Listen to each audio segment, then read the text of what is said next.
Well, Maurice Brosnan does join us once again from sunny/rainy Melbourne, where people don't really understand, Maurice, that it's actually real life winter over there, and not just kind of like the winter we used to see on Home and Away that didn't really exist.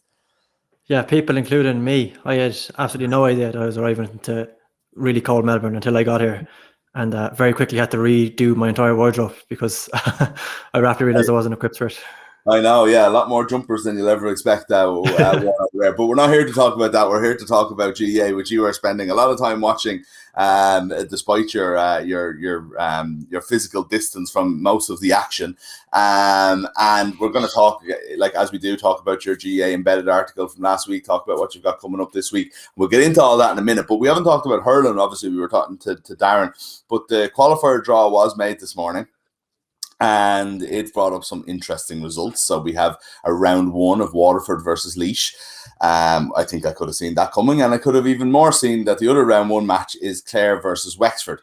It means that Cork and Galway get a bye into the next round. Cork and Galway, who have only played one game and lost it, get an extra week off, get a less game that they have to play to go and win the All-Ireland. Then Clare, Wexford, and indeed Laois, who've all won a game so far this year. So that's a very fair situation, isn't it? Yeah, it is. Like, I don't know. This draw for me is very funny. You know, like if you had asked me before the draw what result I didn't want, I honestly didn't want Clare and Wexford, because I kind of was I thought I was a bit sick of the conversation around this and the rivalry and everything. And now it happened, and I was like hopping off the ceiling, unbelievably excited. So I guess it goes to prove that maybe that's not the case. I actually didn't. I'll be honest. I didn't consider the imbalance of the structure until you said it there. And I kind of can't come up with a rational argument against it. You know, I know, like, the people will be listening to us here now, right? And they'll be rolling their eyes at the idea of another championship structure debate, which is totally fair enough. But, you know, the reality is that there's a very simple solution. You incentivize winning games. And if you've lost your opening game, you de-incentivize that. You know, we're not talking like anything drastic here. This wouldn't have happened in the right structure. Sorry, I mean in the new hurling championship structure, because you have the round robin format and the top two teams, third team going through to a preliminary quarterfinal. But it's just the fact that we've had the structure we've had for the last 2 years, and Clare have been screwed by it 2 years in a row, really. You know, in terms of getting the first round game, and you know, it's not actually from a Clare perspective, or whoever wins this weekend. I don't think it's this week or next week that'll affect them. I think it's trying to get on beyond that, because you're coming through a bear pit. So if you take Clare last year, for example, right? What really hurt Clare for me, they had that cracker against Laois last year. That's just coming back to me now, which was a brilliant game. Came out the next week and bet Wexford last year, which was also a really good game. And then they were flat when they started against Waterford. Now, that's totally understandable when you think about it. You're coming off three, like the Laois game was unbelievably competitive, maybe more competitive than they actually would have anticipated. And then you go into the next game and it just hurts you down the line. So this, like, the draw, it's a great draw. I'm really excited for these games, but at the same time, it puts, you know, whoever comes out this weekend on a massive back foot. And yeah, I kind of, like, as you said, I really do agree with you. It's unfair. Yeah, from a fan perspective, like, I do actually see that it's probably the best one, because you keep Waterford are going to get back on track, you would think. No offense to Laois. You know, you get that marquee game on the week when you've got the provincial finals, but that Clare and Wexford will grab the attention and will and you know, and you losing one of those teams isn't the end of the world for the wider GAA population, whereas losing Cork or Galway at this early stage probably would be. So you kind of all the good teams are there, but I just think there's too much reliant on, in a system that you had where you had two provinces, they all played each other in round robin, and it was getting to that stage where this is only, you know, home and away is the only variable here, you know, and that is every year. Whereas now you're in a situation where Clare have been done by a draw twice, you know, because they got the hardest route possible in Munster, you know, having to play the three games, obviously having to beat Waterford, Tipperary, and then it would have been Limerick to win a Munster title is nigh on impossible these days, you would say. And then to get done by a draw again, then when there is an easily fixable, easy for me to say, Maurice, situation here. So that just kind of annoys me. But mentioning Waterford possibly being in a, like, well, I would say almost certainly being in a stronger position in round one of the qualifiers than Clare, after Clare and beating them, is definitely, it rings all the bells in my head of unfair when it's the team that you support that's involved, absolutely. But it does raise an intriguing thing of, like, writing off Laois again, because I'll tell you one thing, I definitely wrote off Laois at the weekend against the season they had. The way, I mean, their performance against Wexford was dissected in so many ways by hurling analysts as to how poor it was and how naive it really was. And they'd obviously had this disastrous league. They were relegated. Antrim had already beaten them. despite a closer game, I think, than people think. And then they just come out and blitz tantrum in the first half. And I was thinking to myself, it's like, Jesus, fair play. And there is something to be said for the experience of having played in big games and in championship big games over the last 3 or 4 years, or 2 or 3 years, whatever it is, Laois. Yeah, absolutely. Like that's something we probably return to later on. But the fact that Laois have that bank there, I think will really stood to them at the weekend. Something as simple as, right, like I wouldn't say this in a critical sense, but just something as shrewd as to get the red card. You're down to 13 men, so you've got the sin bin. Then Ross King gets sent off. And what's the first thing that Laois do? 2 men go down. John Sucru, the physio, comes on to help Paddy Purcell tie his laces, right? A minute later, Ed Rowling was down. He's fixing the contact. That's in game. That makes that. I'm not criticizing that for a second. That's shrewd. You've got 10 minutes here. You're down to 30 men. You need to make up every single minute. If you, whatever means you want to do it by, you can do it by. If Ed Rowling has to fix the contacts, what's Sean Clare, the referee? What's he going to say to him? So even just something as simple as that, something as shrewd as that. And I think that game, I was really impressed by Laois's ability. The last 3 years, we're talking about the template, the new game of hurling, possession versus position, that kind of thing. And I think Limerick have kind of become the template that a lot of teams are trying to adopt. And that what is Limerick's system? It's if you were to break it down, they can mix it a lot of different ways. But they've got a really dogged working, incredibly physical half forward line. You will not, if you try and play a short passing game through that, you're trying to go through, Will O'Donoghue and Garrett Hegarty and Morrissey. And that that system looks really impressive, and you could see Antrim definitely are committed to this short passing game. Ryan Elliott, the goalkeeper, is I don't think he put the ball outside his own half at all. He's they're really committed to that short building game. And Laois, I think, made a shrewd change, which is they went back to a kind of an agricultural. I don't want to do them a disservice here, but like if Cheddar Plunkett sat down and looked at what do we have here at our disposal, how do we make the most of what we have here, and he decided, right, we've got Ender Rowland with a monster puck out. So if we got Ender Rowland with a monster puck out, and if we got a really dogged, determined inside forward line, why would we withdraw players? Why would we bring Ross King out the field where he might get swallowed? Where instead, let Ender Rowland drop the ball on top of him, go direct. And four scores in the first half. The very first, Ross King's very first point is Ender Rowland, the goalkeeper, pucking the ball, something you don't see anymore, pucking a long puck out in on top of Ross King, and it works. So he gets the score, he gets fouled for the yellow card. Suddenly then you're thinking, let it rain, put the ball down in on top of him. If King can get out in front and he's fouled, he's sent off. It's down to 14 men. He hits the one on his right, which he actually puts wide. And then the alternative. So the thing that you need to change from that. Some people think this is really simplistic analysis, but what the Laois lack against Wexford, to my mind, when you talk about you had a lot of players behind the ball and they weren't busy. So what I mean by that is you had players in position, they're retreating behind the ball and they're not picking up a man, they're not in a tackle. And people can kind of it's this cliche about intensity or work rate or whatever you want to call it. But ultimately, that's what they changed at the weekend. Look at the best example of this is both Laois goals. The ball goes long inside the forward line. They don't take the ball clean. So, as a statistic, you'd say, oh, that's poor use of possession. But what do? They work like dogs. Paddy Purcell, who's just like a really wiry, I love watching him play, like a real wiry warrior of a wing forward, run up and down all day. He'd drive, his very first point, driving hard at players. He took an unbelievable belt in the chest, got back up, kept going. So what they do, they press, he gets on the ball, goal.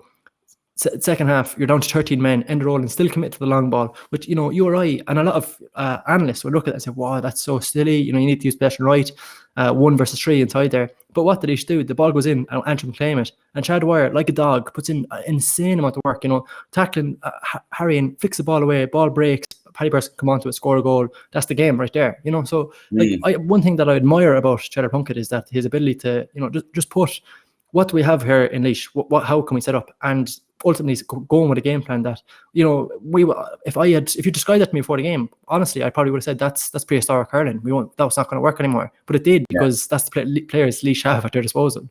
Yeah, and to be able to adapt from a game plan as well, like when it didn't go right as well, as another kind of virtue there. Like, so it brings us to actually a piece you wrote on Balls last night after, the Sunday game about the about football structures, really. And look, me and Darran, we talked about it for a good bit there and everything that goes into it. But there was a couple of bits that sort of caught my eye in that. And one, I think, can be brought into a more wider GAA conversation rather than even just football. But, your point being that it's a lot more than just changing the structure that's going to help weaker counties develop. And it's funny, when you're writing that, I'm thinking to myself, there is a sense of hurling being the example there, and that the Joe McDonagh Cup is working. The Christy Ring system is working. You do see development in a brilliant week for Kildare this week, but Offaly are probably getting back on track again. Like, you see Laois kind of hanging on there, but then there's a point of like, when does that become not just like a convenient place to put all the other counties who are playing each other,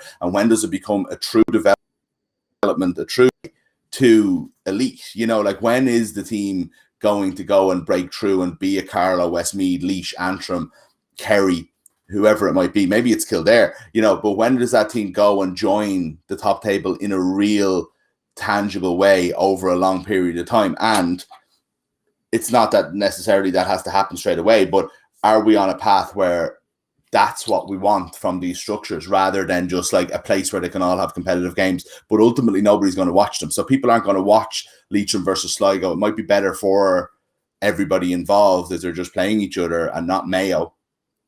But at the same time, how do we get to a point where actually there's an incentive for Leitrim to genuinely grow and someday play Mayo? Yeah, exactly. So I think this is really important. Like, I think it's probably the most important issue that the GAA need to come to terms with at the minute, is that in Gaelic or in hurling, there will always be a gap. It's inevitable, right? You're going to have a top tier, you're going to have a bottom tier, and that's just part of it. But for the sake of competition, there's a middle tier who are doing things right, who are committed to growing, who have the potential to grow, like in terms of population, in terms of coaching, in terms of enthusiasm, and for decades that's not happening. It's a real massive issue, is that the breakthrough teams that we saw in the 90s, since then the gap is widening. It really is widening. And so from my perspective, it's one thing that struck me about the weekend, actually, in terms of a football conversation, is that a lot of people were really frustrated totally understandably frustrated by the games they saw at the weekend. Look, that's fair enough, but are you frustrated because this is happening, or are you frustrated because you have to watch it? Because they're two very different things. And to my mind, that was my other point. I was going to it. That was the line that caught me, because you're dead right. Because I watched that, I knew that match was going to be close to that score, but because it was on at the 2:00 game on RTE, and it was like the only game available to watch at the time, and it wasn't the GAA Go game that you have to look out, reach for, and look for. It was the game that we were stuck with, and I was like, "What's the point in watching this?" And you could sense everybody getting gradually more and more angry as the first half went on, I would say, even though I would argue that result, or even the way the game went, was in no way unexpected. Yeah, exactly.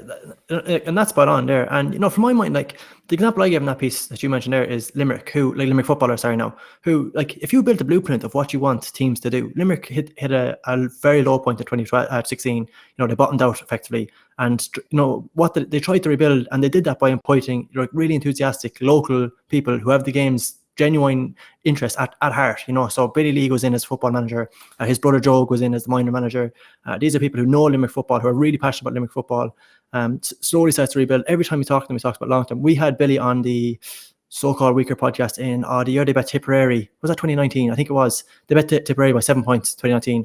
And the first thing Billy said to us is, we're not looking for the same treatment as hurling. We know our position in this county. All we're looking for a long-term plan, build a foundation, all the right stuff, right? That sounds great. And then, they actually do it. They get Paul Knirk in as who would be most known now for his work with the hurlers, but he was a footballer originally. He sets up an academy system. They employ a load of employees the wrong word, volunteers, former players who played, Pa Ranahan, Shawnee Buckley, they all come on board as development officers, but they're volunteers, right? So they do everything possible to break that ceiling, to build that gap. And their reward for the last 2 years is to be competitive in Munster and get no development games after that. So they lose to Tipperary by a freak, and an incredible, but a freak sideline. That go back to that game and Limerick in the Munster final.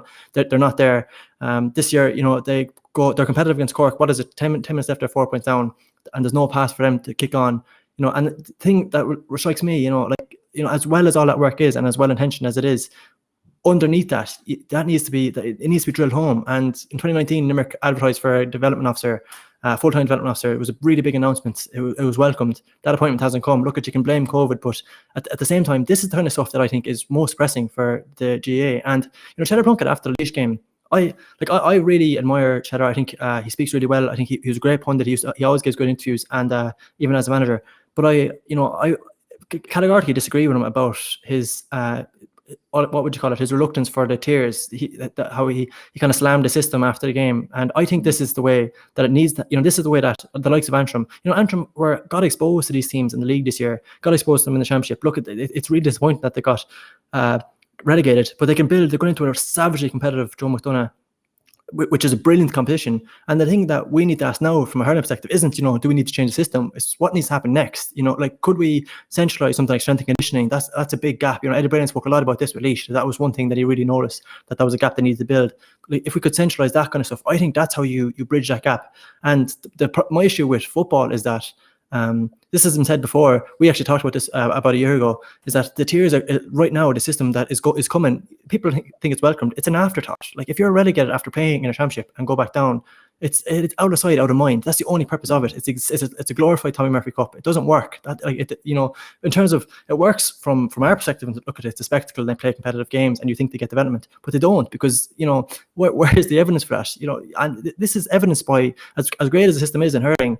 Carlo, I remember, we were, I think, on the forefront of this Carlo Rising hurling stuff. The first interview that Paul Cody did after that, when Carlo Capola was with us, and he told us on that podcast that I mentioned earlier, the first thing he said was, we need to get in. We had 6 clubs in Carlo, now we're down to 4. We need to get development officers in here. This can't just be a flash in the pan. We need, from promotion perspective, he said, this needs to be inspiring kids. None of that happened, and Carlo haven't kicked on since then. Like he was 100% right, unfortunately, but he was 100% right. And the fear is that we look at Laois and we look at Antrim, and it's so great to see them as competitive as they are. But what are we going to do to get them up again to that next level? That's, I think, the tiers can't be the destination, as I think it might have been in hurling. It has to just be a starting point. And I would worry that from a football context, that a lot of people think that's problem sorted, tiers are in, move on, and it's not. It doesn't serve the goal we want.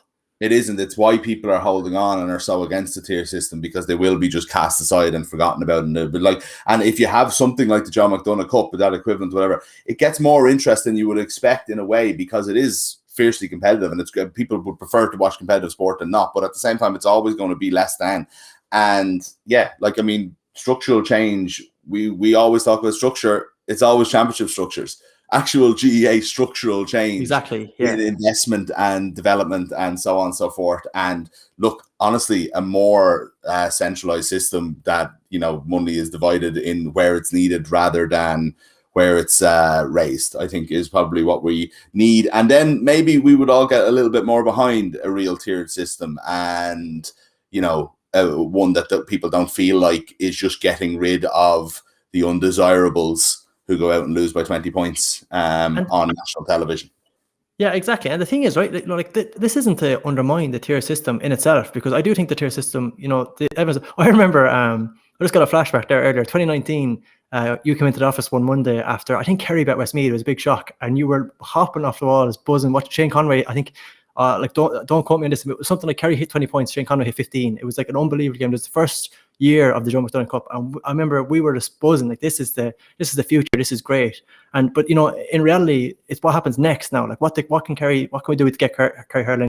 That has to be the base point, because those kind of teams, there's teams below that, right? There will always be a gap in every single sport. There's going to be a gap, and that's fine. But there's teams in the middle here who actually could penetrate, who could make the competition better if they had just, a little leg up. And I think that's where I really hope that is part of the conversation from a Tailteann Cut perspective, or whatever it becomes down the line, that whatever we incorporate, the tiers, it serves us. Like, look, we won't have to watch boring one-sided games, but what does it do for the game? And I really hope that's where we can go next, is that we can kind of service the game, because it's there. The whole point is that the framework is actually there. Like, Limerick they've done all the work. They have a coaching structure, they have an underground structure. All they need now is a leg up, and they'll be competitive. They'll be making Munster finals. If you want to hold on to the provincial system and flip it the way some people want, where provincial first, league second, Limerick will make that provincial way better. To have a competitive Limerick, that'd be brilliant. So from that perspective, I think that's definitely something that needs to be taken into consideration, whatever happens next. Absolutely. We've used up most of our time on your GAA Embedded this week article this week by the piece that you wrote last night, which is basically the same kind of thing. We're getting inside the game in a more detailed way. But you did write about the Dublin cliche of doing the basics, doing the most straightforward stuff, and how we kind of laugh it off in overtime. And it's funny, because you wrote about like hand signals last week. We spoke about it not being the be all and end all, and it's like, what actually is the be all and end all is like, hand passing and soloing and doing all these things. But more and more in sport, we see that when those things are ignored, and this goes across a lot further than just GAA, but when these are the most important things, you get things like Dublin dynasties or New England Patriots dynasties. Yeah. So I think the reason you roll your eyes, I do anyway, when you hear this stuff, is because some people kind of, invest a huge amount in it and pretend, the biggest difference between Dublin and everybody else is that they do the basics, which obviously isn't true. But I also think that some teams lose sight of the fact that the basics are the most important. This is a really similar conversation that I would we had last week, Mick, because last week we were talking about, efficient use of your time. What are you best served doing? And, if you could master, Kieran Donny had a really good point after the Cavan game at the weekend, Cavan Tyrone, where Jim McGuinness was saying, the big difference for him is conditioning. There's certain conditioning between these two teams. There's a big gap here, and that's ultimately the gulf. And, no, that's good analysis, right? Fair enough. But Donaghy countered that on Sky and said, why is Cavan's conditioning so exposed? And the reason Cavan's conditioning is so exposed is because Killian Clark is running the ball up the field and he solos the ball too high and they lose it and spend 5 minutes trying to chase it back. That a basic kick pass to a man in acres of space goes astray and Cavan are running all over the field trying to get the ball back. So as a coach, you can say, right, we need to invest heavily in strength and conditioning. We need to get ultra fit and we need to be able to press and chase down. Or you can say we can get good at soloing and kicking the ball, skill execution at a high level. And we won't have to concern about that. If you had that technical proficiency, that isn't a concern anymore. And I think that's one thing that Dublin do really, really well is that those like errors on even, and the reason that Dublin are so good is that they're so good at basics that even in really high pressure situations they don't fall apart. There's not an inter-county player in the game right now who can't catch, kick, solo, hand pass the ball. Those days are long gone. But can you do it at an ultra high level under pressure?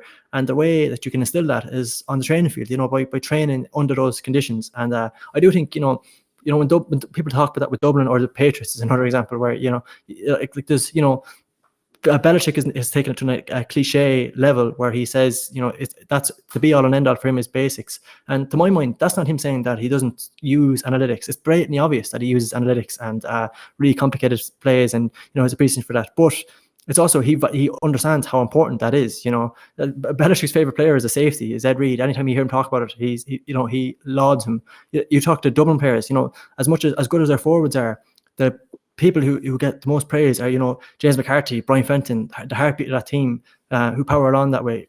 Kieran Kilkenny, Kieran Kilkenny's a skill efficiency in terms of, you just mentioned earlier, like something as simple as a hand pass. Like his ability to do that over and over again at a really high level, that's kind of the difference, to my mind, between that and a situation like Cavan, who, I think it is, in one way, it's over discussed, but in another way, it's underrated. You know what I mean? Like, I think if you're trying to look at it from a team's perspective, getting good at that is it's a simple thing that has a significant impact on your team.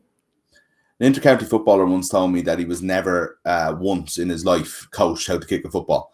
And, had a very, very good career and could kick a ball fine. But you can only imagine is like the amount of time this man would have spent in his career on tactics and kickouts and various different little things. Whereas how much better could he have been if people were teaching him and all of his teammates from club level all the way up to county how to kick a ball more efficiently? But you do a lot more. You do like surely that is a starting point, and you would imagine that in some places they do work on things like that. And Mick, that you're so right to say that, because if you look at the Derry game last weekend and people talk about like what is the thing that Derry need to do. So Derry could spend the next 10 sessions talking about different scenarios, how they close out that game, the scenarios that happened there, or and this is not the scapegoat them, but just one example. They could coach McGuigan to kick on his right foot, and when that ball comes across with the goal chance and he has to come back around and hit it on his left, he kicks it on his right and it either goes, it's a goal, or at the very least it's a point. And that's the difference there. So we can overcomplicate this stuff. Like if he could, you mentioned the kick pass there, like people would say, what are you talking about? That's a perfect example. Derry, the inability to kick a ball on your right foot. The same thing happens at the end of the game. Your players being forced onto their left foot and their low percentage shots. Why are they low percentage shots? Because they can't kick on their bad foot. And that's not an issue for Dublin. How many times have we seen like Paul Mannion, or it's not just Dublin, for example. David Clifford is another one kicking expertly, left, right foot. And it just, it's a simple thing. Like, it's a really simple thing. You're drilling into under 12s, but it still has a massive difference at intercounty level. Yeah, absolutely. Enjoyed that, Maurice. We could have went on for another 10 minutes as usual. But, you'll be back with us next week. You'll have another piece for us to talk about, and various other things that we don't get to have with one of our guests. But thanks a million for joining us. Enjoy the week in Melbourne, where I believe there's some Italian festival style things there going on. So enjoy the Euros win for your now adopted Italians. Yeah, it's much better than having English-style celebrations here in Melbourne. So I'll gladly join them once I'm finished up here. Cheers, Mick.